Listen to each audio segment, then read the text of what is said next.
ভারতে পালানোর সময় সুপ্রিম কোর্টের অবসরপ্রাপ্ত বিচারপতি AHM শামসুদ্দিন চৌধুরী মানিককে আটক করা হয়েছে। শুক্রবার রাতে বিজেপি সদর দপ্তরের এক খুদে বার্তায় জানানো হয়েছে, সিলেটের কানাইঘাট উপজেলার সীমান্তবর্তী ডনা এলাকা থেকে বিচারপতি শামসুদ্দিন চৌধুরী মানিককে আটক করা হয়েছে বলে বিজেপি সূত্র জানিয়েছে। ওই সূত্র জানায়, ডনা সীমান্ত দিয়ে ভারতে যাওয়ার চেষ্টা করছিলেন তিনি। এ সময় বিজেপির একটি টহল দল তাকে আটক করে। কানাইঘাট উপজেলার ডনা বিজেপি ক্যাম্পের নায়েক সুবেদার মহিবুল্লাহ রাত 12টার দিকে জানান, অবসরপ্রাপ্ত বিচারপতি শামসুদ্দিন চৌধুরী মানিক তখন পর্যন্ত তাদের ক্যাম্পেই আছেন। আটকের পর সাবেক বিচারপতি মানিকের একটি ভিডিও আসে।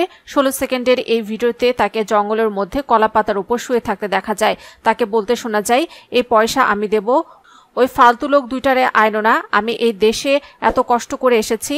AHM শামসুদ্দিন চৌধুরী মানিক আপিল বিভাগের বিচারপতি ছিলেন।